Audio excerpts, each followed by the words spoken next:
excuser le retard avec lequel nous commençons ce point de presse. C'est en ma qualité de premier vice-président et de président intérimaire que j'ai l'honneur de prendre la parole ici en votre présence. Celle-ci intervient dans le contexte d'une actualité politique marquée par la perspective des prochaines échéances électorales d'une part et d'une situation touchant à la vie de notre parti d'autre part. Concernant les prochaines élections et en dépit de la grosse incertitude qui plane tant sur la date que sur la manière de les organiser, le gouvernement a bien voulu ouvrir une campagne de révision de la liste électorale.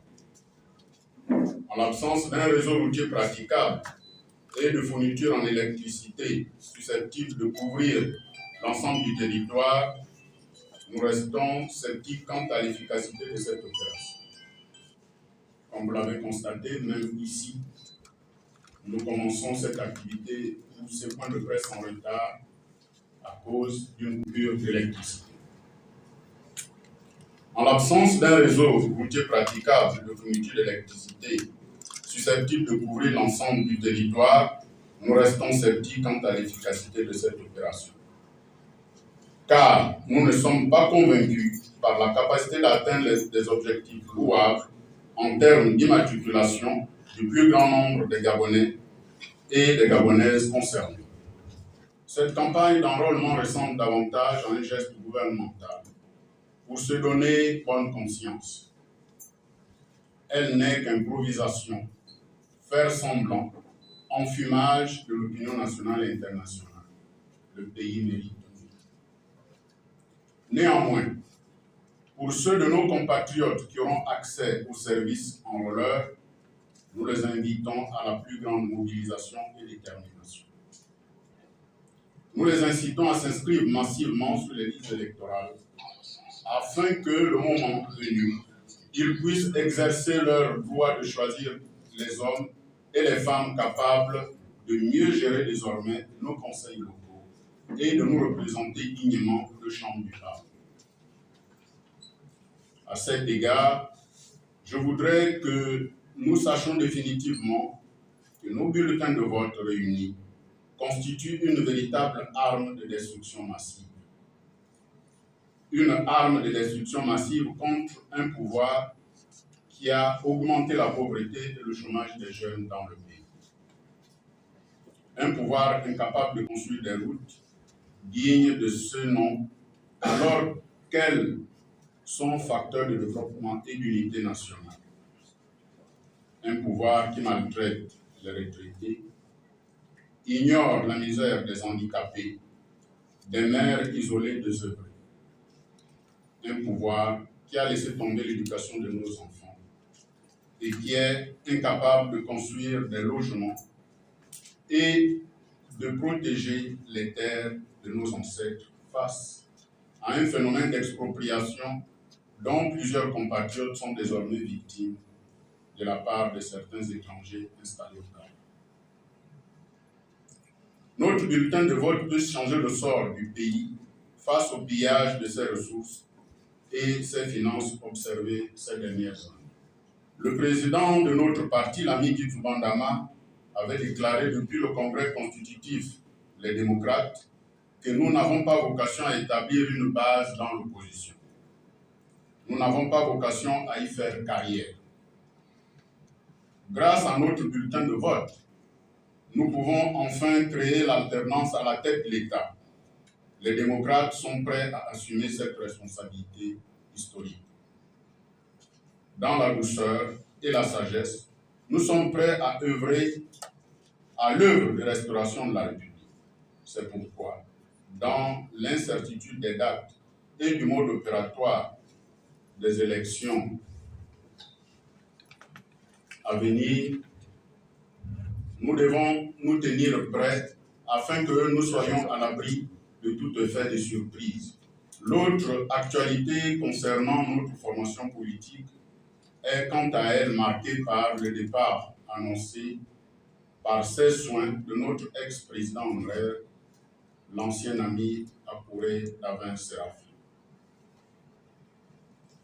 Tout en prenant acte de cette décision, le Bureau exécutif national considère qu'un tel départ n'est pas un événement nouveau en soi. Certains amis avant lui avaient déjà pris cette voie lors des précédentes démissions. Les démocrates, conformément à leur éthique et à la sagesse de leur président, n'ont jamais commenté ni dénigré le moindre démissionnaire. Car nous considérons que ceux qui abandonnent notre noble combat restent par-dessus tout des compatriotes, mais s'ils n'ont pas eu la volonté et la patience suffisante de demeurer dans l'idéal commun que nous poursuivons, seule l'histoire est vrai juge. Concernant l'ancien président honoraire, tout comme nous nous interdisons de lire les notes de bas de page de sa déclaration au risque d'alimenter inopportunément les malentendus inutiles. En revanche, pour le souvenir, l'honorable Akouré Davin a été un bon porte-parole des démocrates à l'Assemblée nationale. Par extension, il a été un bon défenseur de la cause de toute l'opposition gabonaise au Palais Léomba jusqu'à un moment donné. Jusqu'à notre désillusion de la semaine dernière, nous lui souhaitons désormais bon vent. En conséquence, nous nous attachons, comme les fois précédentes, d'appliquer nos statuts et le règlement ainsi que la législation qui régit les partis politiques au Gabon. Toutes les décisions prises seront communiquées à l'ensemble des coordinations existantes à l'échelle du pays. Chers amis, si nous ne commentons pas ces départs, je voudrais témoigner cependant du nombre de messages combien massifs que le président Guinzouban Dama ne cesse de recevoir suite à cette démission. Il s'agit essentiellement de messages de soutien provenant de toute la classe politique gabonaise, de toutes les catégories sociales de nos concitoyens, mais aussi des sympathisants africains et même d'ailleurs. Sur la même tonalité, il demande au président de notre parti et à tous les démocrates de ne pas céder au découragement. Car notre formation politique continue plus que jamais de susciter une forte espérance dans le pays.